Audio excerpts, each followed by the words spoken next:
The Politics program is brought to you, as always, by everybody who helps make the patreon.com/JURY program a thing. The program. All right, so here's the deal. Patreon's a website. You can support us on the show. We do 4 shows a week. And on those shows, we do whatever we want, thanks to you guys. So if you want to support us, then please go ahead and do it at patreon.com/JURY. You guys have been amazing. You're the only reason why I get to continue doing what I do. So I owe you a life debt. Thanks for everybody who supports us. Again, patreon.com/JURY. But enough of talking about how we do the show. What do you say we talk about the show itself? Politics, politics, politics, politics.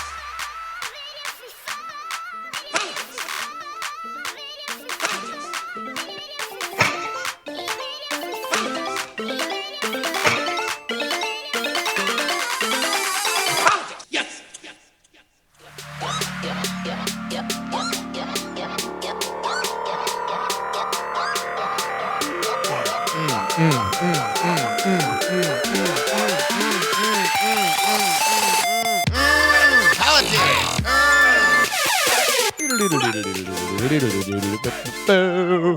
Hi, everybody. Hi, it's me, Justin Robert Young. I'm here for another episode of Politics. What's up? Trying to say, what's up? Man, it's a Friday. We're going to have the craziest pole dance of all time today. I'm just letting you know now.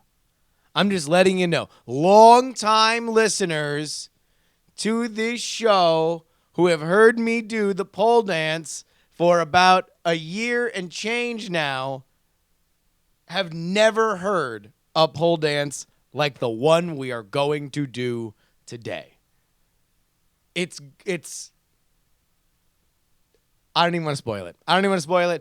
You got to listen. It's going to be great. All right, so much to talk about. This has been a jam-packed 48 hours. Since the last time that we talked, there was the third debate. I didn't really know how to preview the third debate because, the hallmark of this campaign has been unpredictability. There was no reason to think that there would not be unpredictability in, this third debate, and sure enough, there really wasn't. If anything, this debate was kind of hallmarked for the fact that for the first 20 minutes, it looked like, Trump was Will Ferrell getting hit with the tranq dart in Old School. You're crazy, man. I like you, but you're crazy. It's like Sean William Scott was looking him right in the eyes like, I can't believe you just did that. He was good. Trump was actually really good. Trump kind of gave, for many conservatives who are frustrated with Donald Trump, he kind of flashed that thing. What is that thing? That thing. He has that ability because he is from outside of politics to just pull back the curtain. It's the reason why he did well against 16 trained politicians during the Republican primary season is because 15 of them were all singing the same song. And he would just say, this song sucks. And everybody would respond to it. He stuck out in a crowded room. And even when he's on stage with Hillary Clinton, there are things that he can do that nobody else can do as effectively. Which is why when he dispatched with everybody during the Republican primary season, even the never Trump people, even my pals at Delegates Unbound that I was hanging out with during the Republican National Convention, even them, I would challenge them to say that in their heart of hearts, however unlikely they thought it would be to happen, There was this idea that if only he could calm down, if only he could stick to talking points, you could craft some weaponized talking points. And I don't mean devastating. I mean surgically precise, sniper rifle bullet tipped with kryptonite to put right in Superman's buttocks. Like, that's the kind of thing you could do because of who he is and because off the cuff, he's a good back and forth arguer. He's not a great debater, as we found out, but he's a good arguer. He can dispatch with a one-liner as long as the conversation is at X contentious. Or he is in his wheelhouse when it comes to issues. And lo, we had a moment. We had a moment during the third debate where Hillary, who is running an exceptional campaign, but has never really gotten good at defending the grime. The grime. The dirty. The just like, oh man, in politics, there's always going to be a little bit of it. With the Clintons, there tends to be more of it. She hasn't really gotten great at just saying, that gigantic pile of dirt. Well, let me explain that for you. Know who's great at it? Bill. Bill loved it. President Clinton, there's a picture of you. I mean, God, imagine if President Clinton in the age of Snapchat. Oh, Jesus. There's no way that somebody that banged Bill Clinton and was even happy about it wouldn't put it up on their Snapchat. Like, he was a creature of his era, man. But imagine if Bill Clinton were president today and somebody ran up on him and was like, President Clinton, it appears as if a picture of your penis was posted to Snapchat. Bill Clinton would lean forward, smile, put his hand on your thigh and say, in that power move that he does, or hand on your arm, and say, I'm so glad you brought that up. Allow me to explain what has happened. And he would initially, here's how he would defend the grime, is he would talk about every human element that you could fault him for that didn't involve the crime itself. He would apologize for being out late. He would apologize for mingling. He would apologize for, or not even apologize, but just invoke empathy.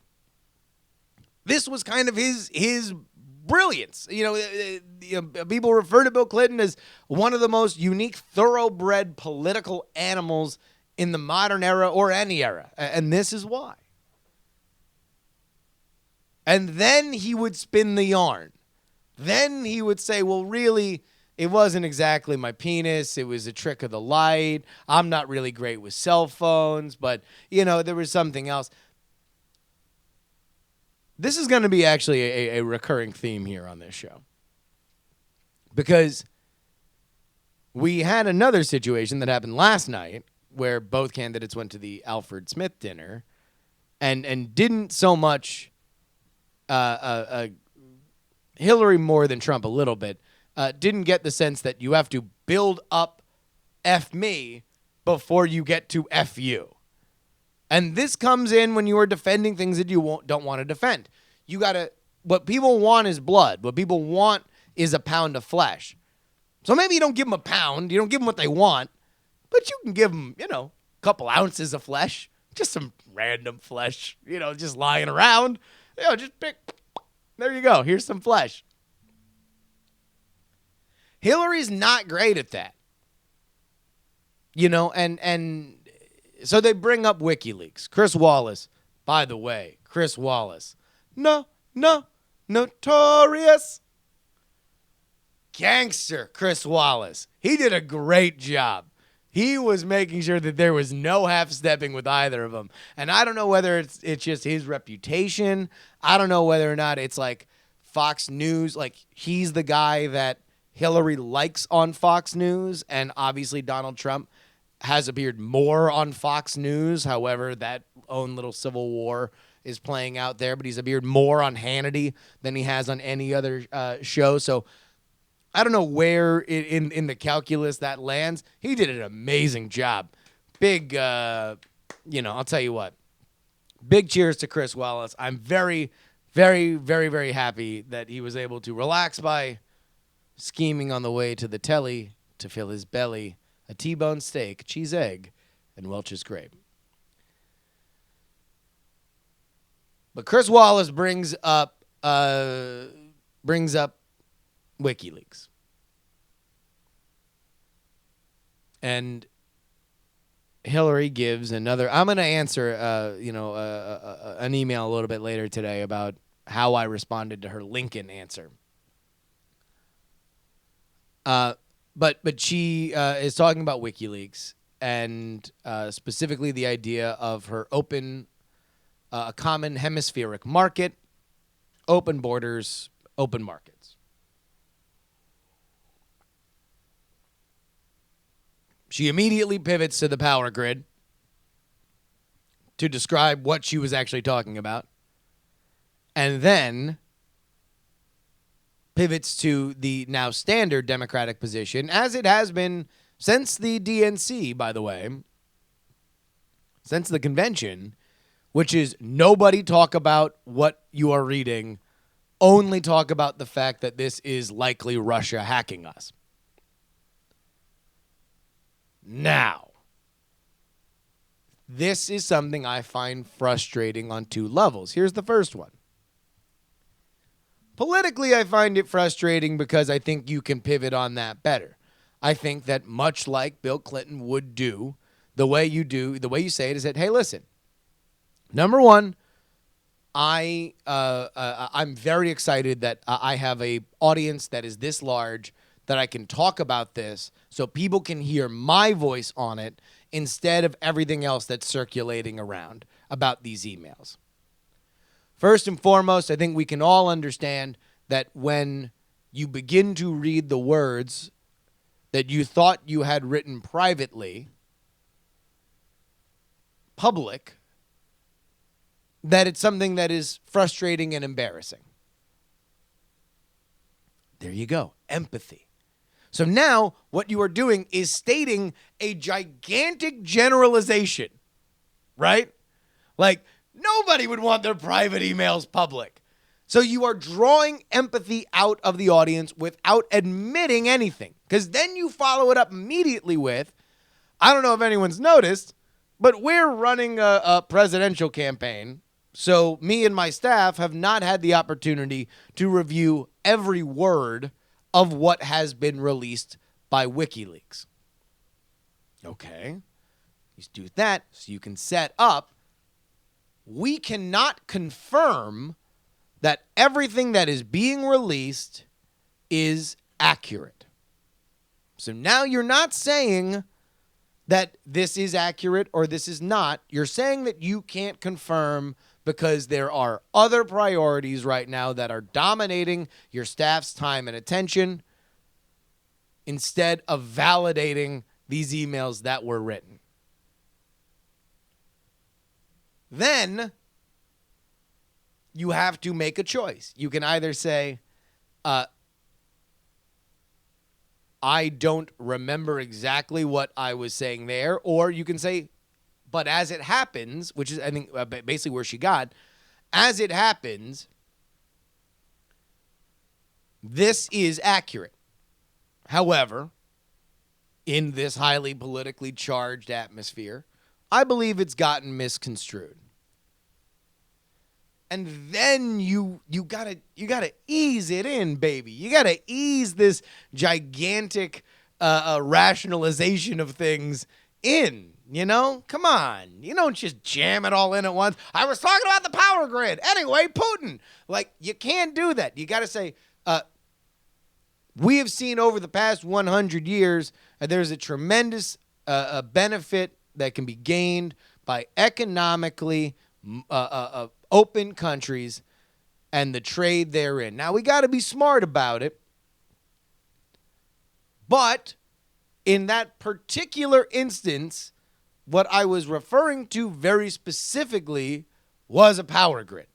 See, I mean, like, this is where the art comes in. And this is why when I say she's bad about it, this is what I mean. I don't mean that she's a liar. I don't mean that she's just, spouting off. I mean that, like, I don't expect Hillary Clinton to come out and say, yeah, that was me. Holy crap. This is really embarrassing. This is intensely embarrassing. And there's a lot of stuff that I say in private that I would never say in public.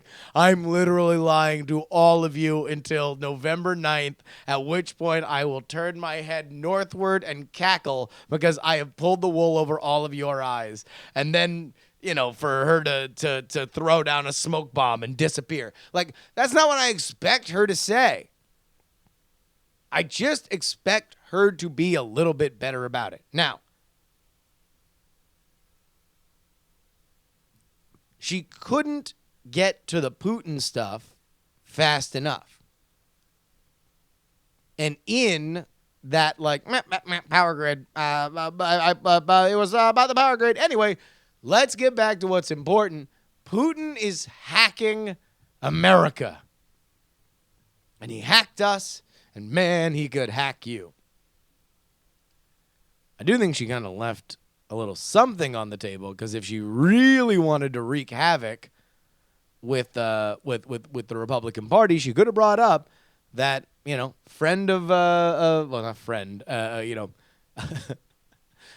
constant fixture on this show, Marco Rubio, had said that he would not talk about WikiLeaks earlier, either in that day or the day before, making the point that these were illegally found or illegally gained rather, and that you got to be careful in this day and age because one day it's going to be them, the next day it's going to be us. People breaching emails is not something that not something that you should make a major political football. Hey, I wonder how politicians, maybe if their opinions have changed about secure communication. I wonder if they think that secure communication's only for pedophiles. Huh. I wonder. Anyway, this is all preamble to say that this was the moment in which Donald Trump had his greatest line. This was perfect. This was right in brand. And he handed her ass with it. It was well delivered. Goes back to Trump and he says, man, that was a great pivot. How do we get to talk about Putin? Bam. Bam. Like that lands, man. That's a huge moment.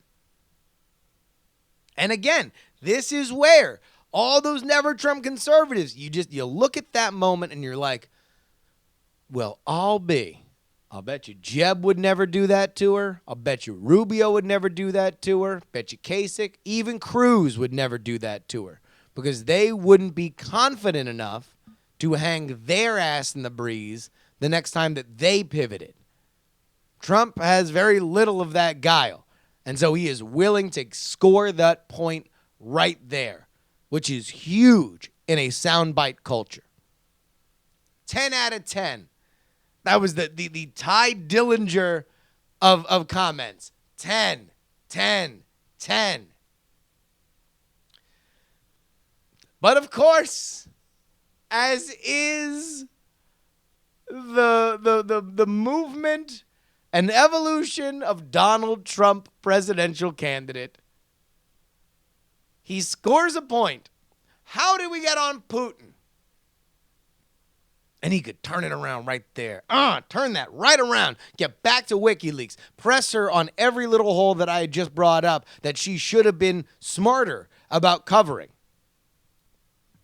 He could have asked her point blank. So you're telling me that was true What else is true? Are we to assume that everything that we read is true, or are you telling us that it's not? What about the fact that you got questions early from Donna Brazil? Could have pressed her on Wikileaks. But he didn't. He just started talking about Putin. Which is exactly what Hillary wanted him to talk about. Which is why she changed the subject. Trump can't win on Putin. He can win on Wikileaks. Can't win on Putin. WikiLeaks shows that Hillary's corrupt. That's a key element of Donald Trump's campaign. It is a core strength to who he is and who he's running against. Putin shows that he's either A, reckless, or B, even if you're just talking about foreign policy, you are going to be inexperienced in comparison to a former Secretary of State. You should never be talking about anything foreign policy at all. The more that in a conversation between Hillary Clinton and Donald Trump that they talk about foreign policy, the worse it is for Donald Trump, period. Done. Whether it's on the debate, whether it's on CNN, whether it's in a bathroom, whether it's while they're playing chicken fight at the Alfred Smith dinner, doesn't matter. If you're talking about things that happen outside the United States, Trump should pivot. He should move. Get off it. Get off fat. Get off fat.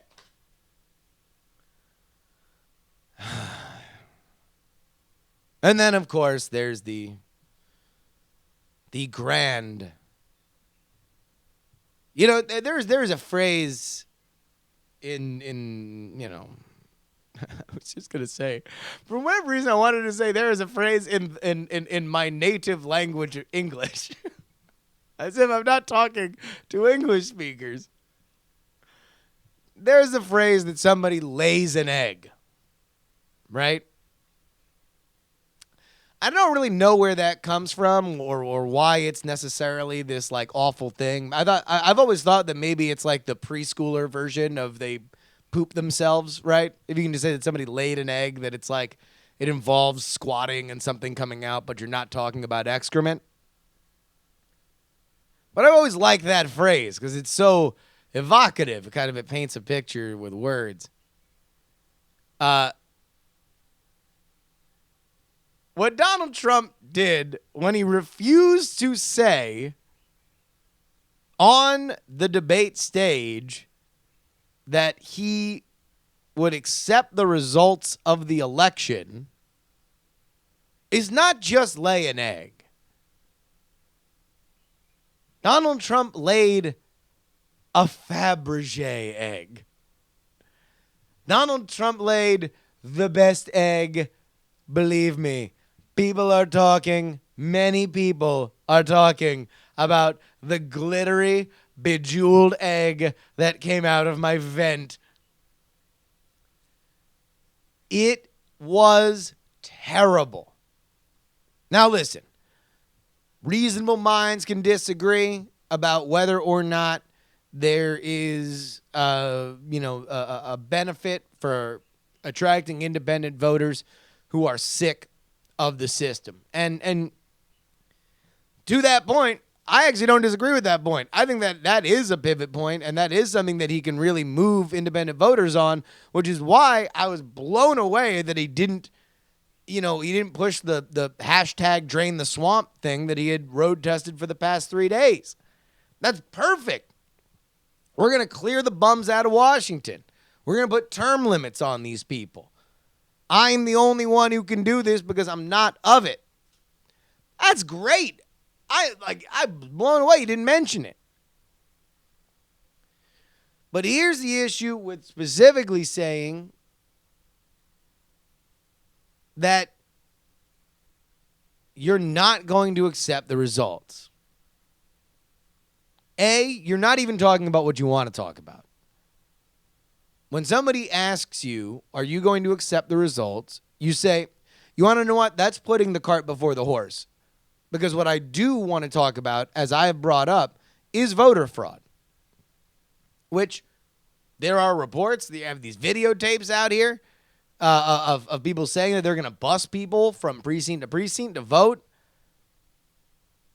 Let's not worry about what the election results are going to be. Let's worry about people who are actively trying to commit voter fraud. And sure, it might be a fraction. But you go ahead and tell that to Al Gore, who lost Florida by like 500 votes, how much every single vote counts. That would have been a thing to say. You could have said that, right? That would have been a thing. And that would have been a substantive answer that backed up the point that he wants to make. I will not surprise anybody listening to say that he didn't say that. He just answered the damaging question heads up and said that this is something that he is not going to comment on until after all the votes are in, and then got flippant with it when he said, I will leave you in suspense. Leave you in suspense. Oh, what a terrible answer. And it doesn't even have anything to do with what he's really talking about. It's just that that's all anyone's going to talk about, and it's all anybody wanted to talk about for the next 48 hours. And he doesn't have a lot more 48 hours. He's got 10 more 48 hours from the point that ended. 10 more packs of 2. And he wasted one of them. Literally talking about something that I don't think moves, that's not about jobs, it's not about immigration, it's not about, I mean, I guess technically it's about corruption, but not about a corruption that anybody can do anything about. It's just such an unforced error. You know, at some point I worry, I genuinely worry for the state of Donald Trump's metaphorical penis for how many times he's stepped on it. Like, I don't, man, from a scale from 1 to even, I just can't right now. That's where I am. I mean, it's just like, why? Why not say, of course I will eventually accept the results of this election. However, there have been these videos about voter fraud, and I've gotten personal reports about voter fraud that I would like to address. And like Al Gore, I reserve the right to challenge it should I find any kind of irregularities in a very close election. Like, how is that not the thing? How is that not? Just say the thing. Move on. Why? Like, I mean, I guess you want to know what? I mean, he's said previously that he's a counterpuncher, right? And I guess that's just what he's more comfortable doing. He wants other people to set the topics so he can react to them. In fact, that actually makes a lot more sense the more you think about it. Because that might be the problem. The problem with the Trump campaign is that they're passive. They're not active. When they were at their best, they were active. No one's talking about immigration. I brought up immigration. No one's talking about a wall. Now everybody's talking about a wall. I brought up the wall. In the presidential race, you know, he reacts to Wikileaks. He reacts, even the stuff that he is strong on, he reacts to. He doesn't bring it up. I mean, he certainly doesn't have anything up his sleeve waiting for Clinton. People bring things to him. They break in plain sight, and then he reacts. And then he reacts to the fact that nobody's reacting to him by saying that everything's rigged. Speaking of that, we have this Alfred Smith dinner. So, very contentious debate. It got very nasty. Donald Trump called Hillary Clinton a nasty woman, when she made a comment that he might try to weasel out of his Social Security tax. And then last night, that happens on Wednesday. Thursday, we have the Alfred E. Smith dinner. And traditionally, this is one of those kind of like old boys club, like country club kind of functions. It's for Catholic charities. It's a very insidery New York kind of thing. This was going to be a special version of it because both Hillary Clinton and Donald Trump are New York people. And traditionally, what happens is they, the host makes fun of them, gives them a little gentle roasting. They get up, they give a speech. Usually it's a very collegiate speech, or a collegial speech, rather. It's a very like, hey, you guys do a great job. Let's actually take a little mile-high view of, this election's very contentious, but ultimately the United States is the most beautiful thing in the world. They make fun of themselves, and then they rib the other person. But usually the most funny lines are about themselves.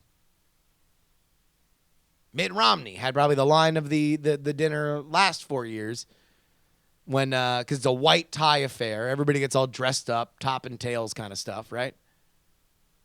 And Mitt Romney says, well, I'm just really excited that we're finally at an event where I can wear what me and Ann just wear around the house.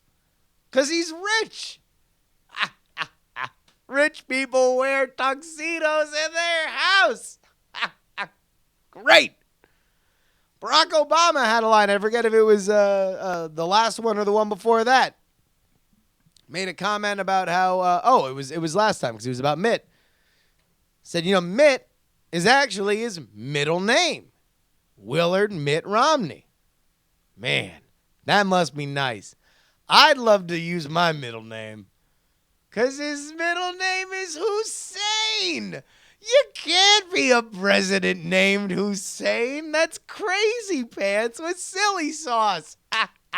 He's got a weird middle name that he's embarrassed of politically. There we go. For whatever reason, either Bill Clinton or Hillary Clinton decided that they were going to make their funniest jokes about themselves. Donald Trump's funniest joke, which was really funny, was about his wife, about how, he had a couple funny jokes. Said, the greatest thing about this debate, or this dinner rather, is that everybody gets to meet each other's teams. So I know that my campaign director, Kellyanne Conway, met with Hillary Clinton. And I got to meet with so many people that have worked so diligently hard to elect Hillary Clinton. And a lot of them are here today. Let's go ahead and point them out. There's the heads of NBC, CBS, the Wall Street Journal, New York Times, and the Washington Post. That's funny. The press is biased against Republicans. Funny stuff. Then he has a joke about, and he makes hems and haws that he doesn't even want to say this one. This is going to get him in trouble. Here's how biased the press is. Everybody loves Michelle Obama's speech at the Democratic National Convention. When my wife gives the exact same speech, everybody's up in arms. Funny plagiarization joke, taking a piss out of his wife. Now, that was the funniest joke. One exactly about him. All right? So there's that. Hillary Clinton does a few funny jokes about herself. Says that she's breaking into her very busy nap schedule. Makes a joke that normally when she talks to a bunch of rich business people, she charges a hell of a lot more. But the nastiest barbs came for each other. Number one, this is one that I don't even think that a lot of people picked up on last night. Donald Trump made a joke about how Hillary is, hopefully she'll be laughing during this, and hopefully it's at the most appropriate time, which the first thing that came to my mind, unless somebody else can find another instance he's referring to, I believe that is about the tape. Let me see if I can find the name.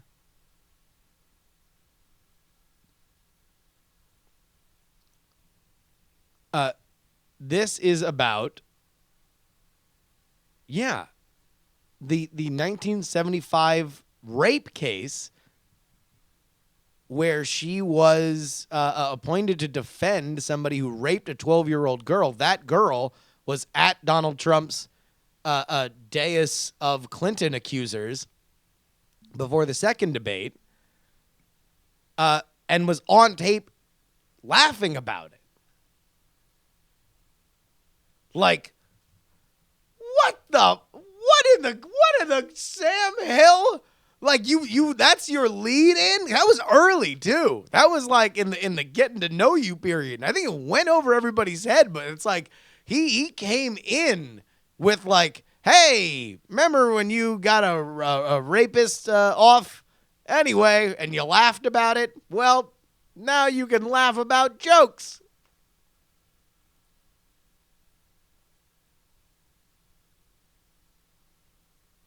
You know, that's I mean, so that started out as like, oh my God, I guess we're playing prison rules here tonight.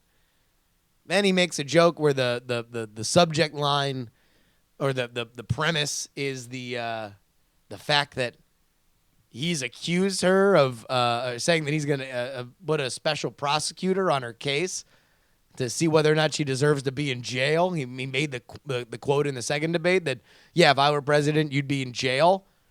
Makes a joke that, oh, she said, pardon me. Which, you know, I think it's a funny play on words, right? But so Donald Trump gets into hot water when his jokes stop being really funny. You know, if they're not clever, they can't be all that mean. Like, this is just a rule of comedy, right? This is why I love controversial comedians.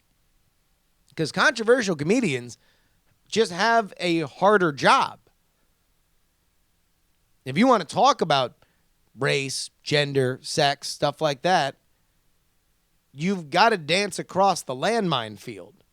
And our favorites, the George Carlins, Richard Pryors, Dave Chappelle's of the world, we are almost applauding the fact that they didn't blow themselves up. So in the hands of Donald Trump,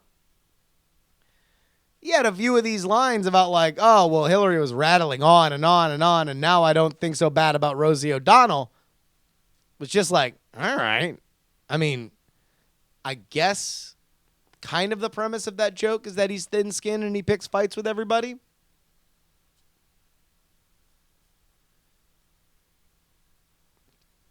Then, so Donald gets booed, and there's groans and boos and everything, and it was just a very awkward moment, and he sits down, and that's it. Hillary gets up. Now, she gets a little bit more of her own self-depreciation in. You know, has probably her funniest joke was, you know, when I see the Statue of Liberty, I think of freedom. When Donald looks at the Statue of Liberty, thinks, 4, maybe a 5 if she ditched the tablet and the torch and did something with her hair. That's funny. And then she let in with, oh, it actually reminds me, you know, it'd be a great number, 45 for a woman. That'd be great. Because she would be the 45th president if she wins. Oh, I forgot. You know, the line that got Donald booed was he mentioned, you know, the WikiLeaks thing and how she has a public and a private position on things, and also that I think Alfred Smith's the Alfred Smith that was hosting everything, made the joke that there were emails about how the Hillary campaign's ideas and philosophies toward Catholics. So Donald Trump made the joke, "Oh, Hillary, look at private and public position. I guess look at she's out here in public pretending not to hate Catholics." That's what turned the room. That's when the room got really, really nasty. Hillary does a little bit better, but even she wound up getting like in her let's be nice part, let's talk about charity and spirit of giving and everything. Even then, she goes into this whole thing about the Pope and how, the Pope talked about building bridges and not walls and stuff like that. So even then, it got political on a level that I don't think a lot of people necessarily wanted it to. So I'm watching CNN afterward. I'm watching Don Lemon, and it's just a bunch of sad sacks, man, because it was a bunch of people who are paid to shill for one candidate or another, and I think they were all really looking forward to a night off. They were all looking forward to being like, oh, look at this. Like, they made jokes. We can make jokes with each other. Ha, ha, ha. Let's just take the night off and talk about, whatever else. Now they got it. Now the Trump surrogates got to defend the Trump jokes. The Hillary surrogates got to defend the Hillary jokes. And they just looked sad about it. They just looked so sad. All of them. Ugh. And really the best line was, it's like, will 2016 leave nothing sacred? Is there anything we can keep? Even the silly dinner where they tell corny jokes about each other, and more specifically themselves. Is there anything that we can just get some giggles about? Come on, people. Come on.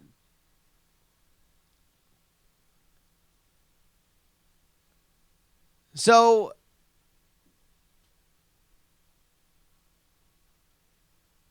we come to this. It's just dire, man. It's just like, we had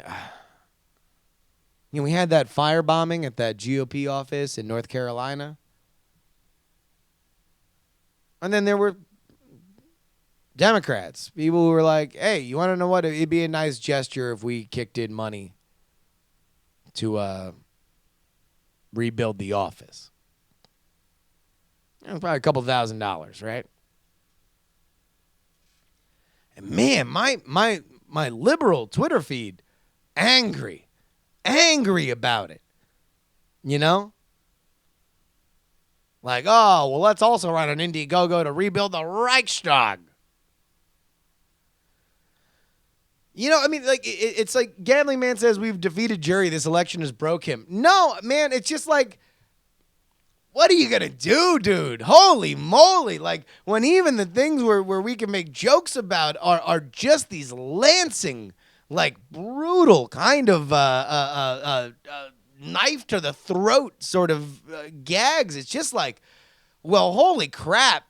Like, is there any room for anybody to say, what's up? We're all humans. At some point, we could probably all talk about Stranger Things. No, apparently not. Apparently the idea that a burned out building could use some new paint is a controversial political opinion for some people. I don't know, man. It's just weird. It just seems really, really, really, really weird to me. What doesn't seem really, really weird is the Contenders Vegas expansion. Let's see if it actually works now. We had this big DNS attack here. I don't know whether or not this is going to actually load. No, it's not. Well, here, you want to know what? You guys can see the 1998 GeoCities version of this page. It works for a lot of people, I guess, just not for me. Yeah, here we go. Go ahead and buy the expansion right now. Yeah, Battle of Las Vegas, all quotes from that last debate, including bad hombres, nasty women. That's a nice pivot, and that was horrifying. We have two topics. $6 billion in Chinese steel. You better go ahead and get it now. The order's already in. We are on a limited amount. And once they're gone, they are gone. So go ahead and grab them right now. Hey, here's something that we don't normally do. I'm going to make some endorsements. I'm not going to talk about who I'm voting for president, but I am going to endorse. I will eventually talk about who I'm voting for president, but I will endorse right now 2 local issues. So anybody who is listening in the Oakland area, I will let you know that I am voting no on Measure HH. It's a soda tax. I vote no. You want to know why? I don't even like soda. I don't even really drink soda all that much. If soda were a quarter more every time I bought it, if it were $1 more, if it were double, I wouldn't know it, right? I don't really drink it. You don't get that extra soda money. I don't like it. I mean, listen, I live in Oakland. I love Oakland. But how would you fix your police force first? How about we actually keep a police chief in for more than 2 weeks before realizing that he also had sex with an underage hooker? Like, how about that? Let's go ahead and get the house in order. Then we can talk about the extra 25 cents on every case of Snapple. Okay? Okay. There we go. And then also, this is a California proposition. This is Prop 60. Prop 60. Prop 60 mandates that all pornography shot within the confines of California must have condoms.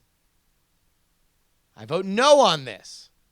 I believe this is a useless law, and I very much pity the civil servant who has to check the undercarriage of everybody banging to make sure that they are properly rubbered. So I am voting no on Measure HH locally here in Oakland, and I am voting no on Prop 60 in California. But I bring these up because I'm curious, especially now that all the commercials and stuff are happening. Email me, theyoungamerican@gmail.com, with your little your thoughts on local issues. I'm curious to know what kind of local issues that might be very unique to your area that you are fired up about. We're looking for something that makes that can bring a little joy back into this election. That's what ICU says. Jury's platform. I love soda and AIDS. I love them. Here on the Prop 60 thing. I think that there are a few industries. I think movies are one of them, and pornography, I think, is kind of another one that has done a fairly good job of self-regulating. It makes national news when somebody pops up with a dirty test in porn that they shut the entire industry down, and you have a whole lot of working between the companies that they say, like, all right, no, nobody shoots anything until we can figure out exactly who slept with who at which points. Listen, it's a dangerous field. I'm not going to deny that.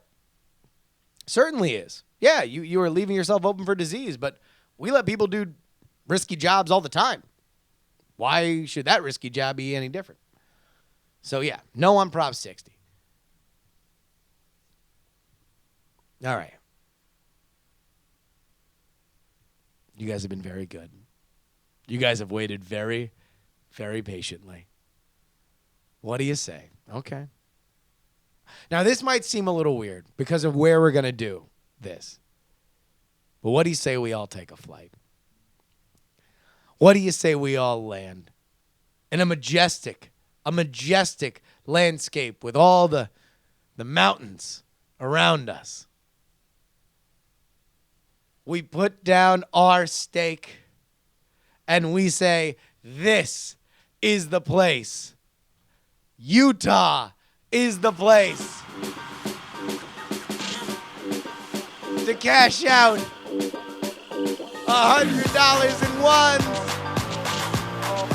because this is a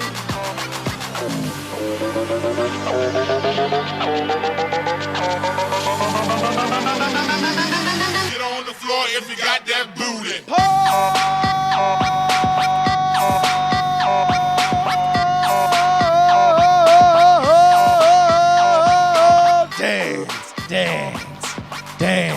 Dance. Utah, baby. In the Utah. This is an Emerson Bowl from October 17th to October 19th with 600 likely voters, a 3.9% margin of error. First to the stage. Let's go ahead and put our hands together for Jill the Thrill. Oh, no, wait. Oh, no, Jill didn't. Jill got 0. You guys, Jill got 0. Coming to the stage next, he is Big Gary Johnson!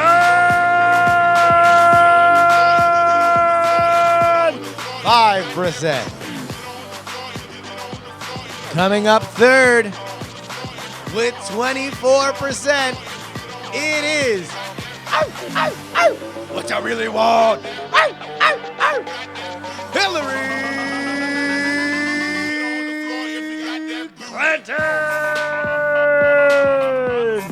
A strong 24%. Coming up second, next to the stage, but not headlining, it is Donald J. Trump! MAGA.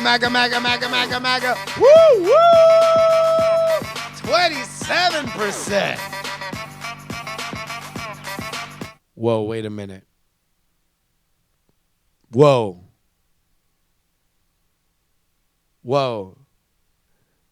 Wait a minute. Hold on. Every single bowl dance I've ever done has gone in this succession: Stein, Johnson, Clinton, Trump, in some order. Sure, sometimes they've been ruffled, sometimes they've been tumbled, but it has always been a 4-person race until, with 31% above the margin of error, it is Evan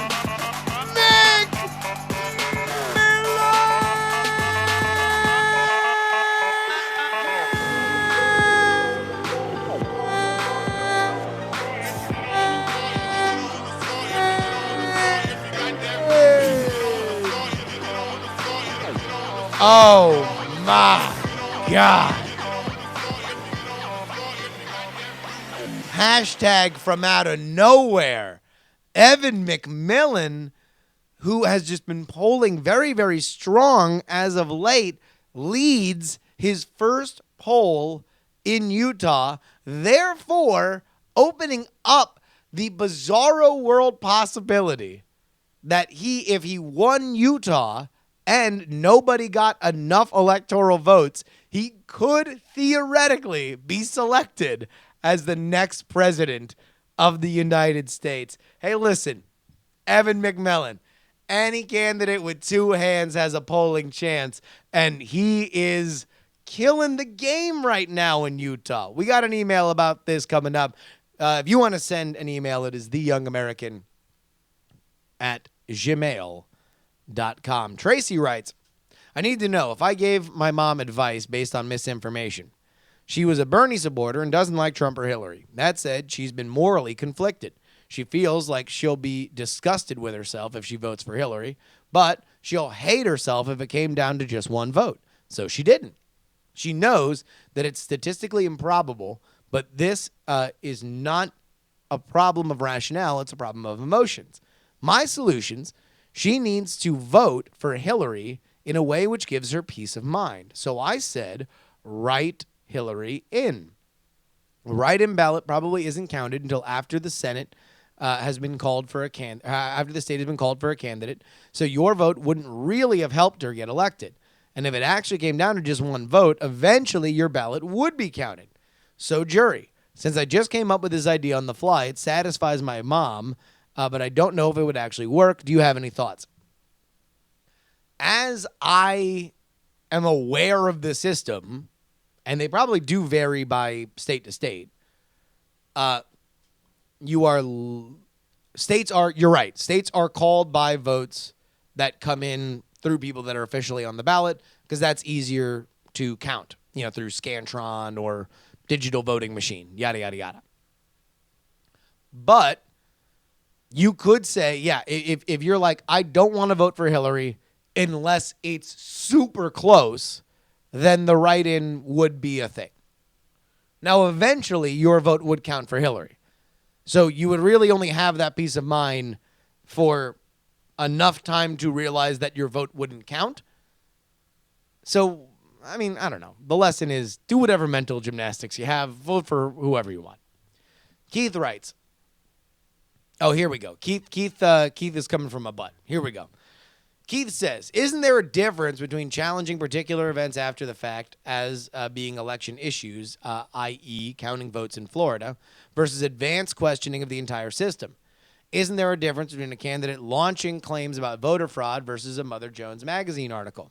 Also, I recall that the CEO of Diebold was a big fundraiser for W. Doesn't that create a conflict of interest and questions that should be answered? I tend to agree with this, with those who see past incidents being very different from widespread, unsubstantiated claims of fraud or extortion for his followers to go watch certain communities, especially in Philadelphia, which will inevitably lead to incidents of intimidation at the polls and even violence in Philly on Election Day. That's why I feel that the current rhetoric is not equivalent to the prior complaints that you mentioned.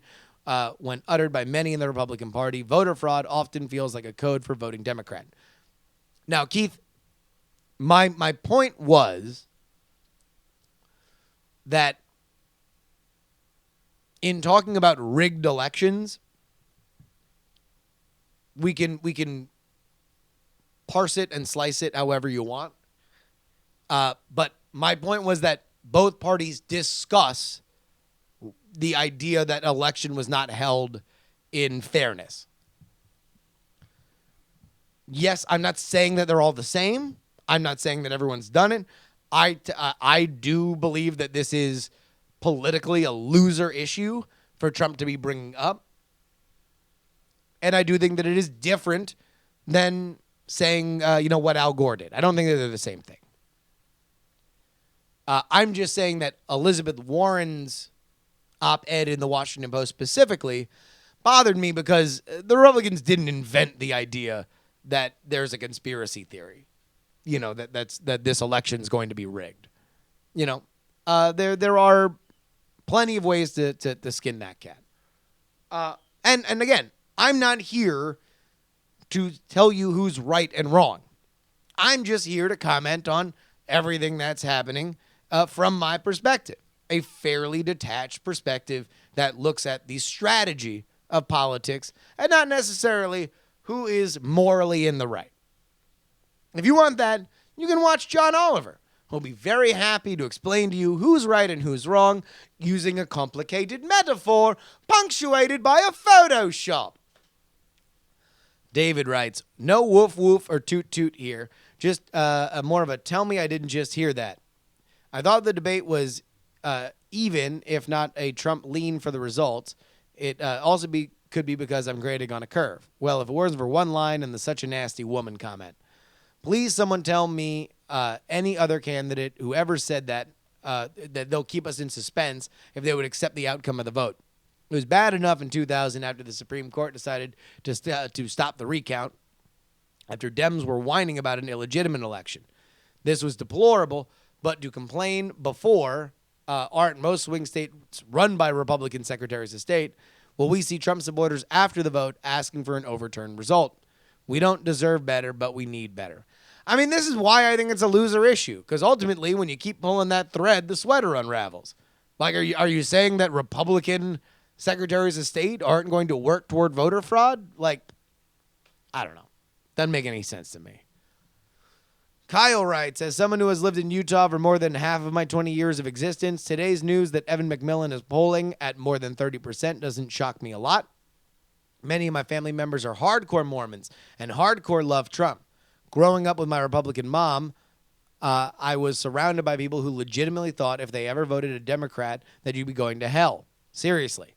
But when your party's nominee wants to round up and kick out Muslims, most Mormons are reminded of what happened to them back in the 1800s in this very United States.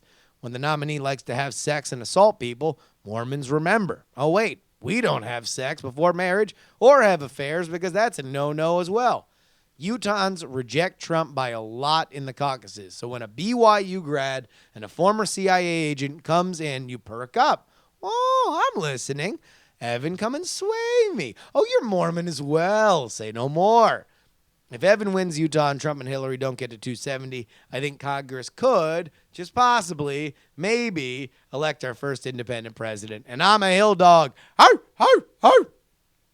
Thank you, Kyle. This Evan McMillan thing, I'll tell you what, I'm in. I'm 100% in. Anything that's weird and kooky. That's what I like. Crystal writes, arf, arf, arf. As someone who loves you dearly and is grateful for your input in election seasons, I would like to ask, if I could, for clarification on something. You said in the So What Now mini episode during the second debate that you found Hillary Clinton's Lincoln answer disgusting. I was surprised by what I heard as real vehemence in your voice. It seems like you actually did think it was disgusting. I'm hoping you could clarify why.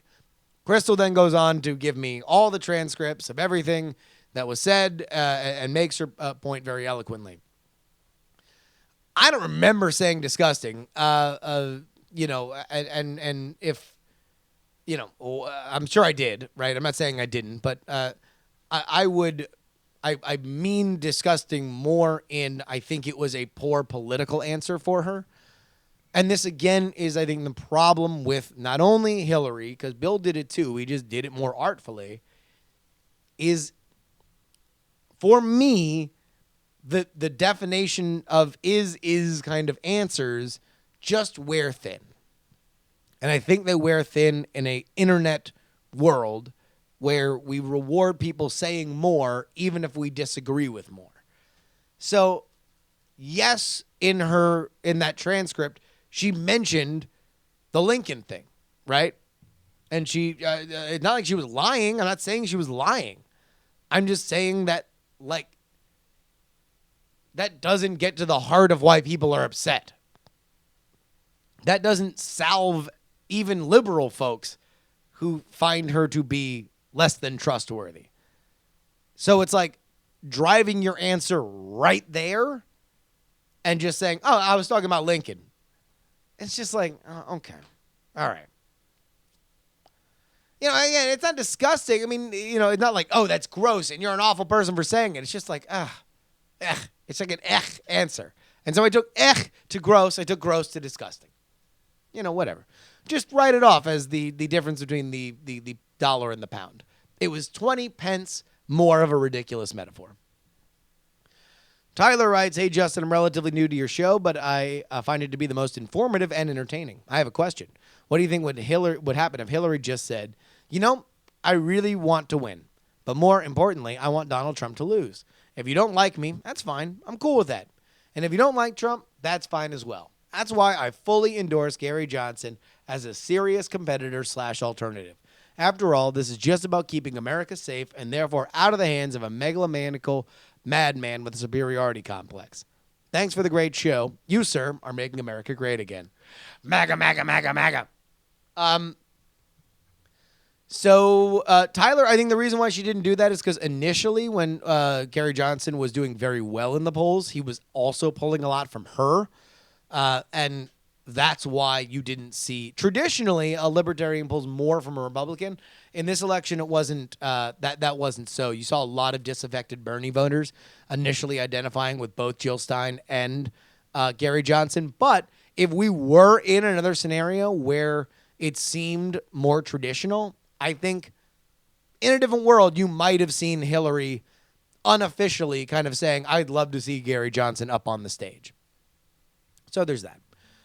Email theyoungamerican@gmail.com. Again, theyoungamerican@gmail.com. You can buy The Contender at thecontender.us. bit.ly/Vegas debate. If you want to get our Vegas debate expansion, get them while they are hot, because once they're gone, they're gone. Music has been provided by Valesco and Trop Killers. You can follow me at Justin R. Young everywhere and download archived episodes of this show at bonerwars.com. We will see you guys on Monday. Some shows talk about politics. The others talk about politics. This is the only show really talks about politics. Have a good weekend, everybody.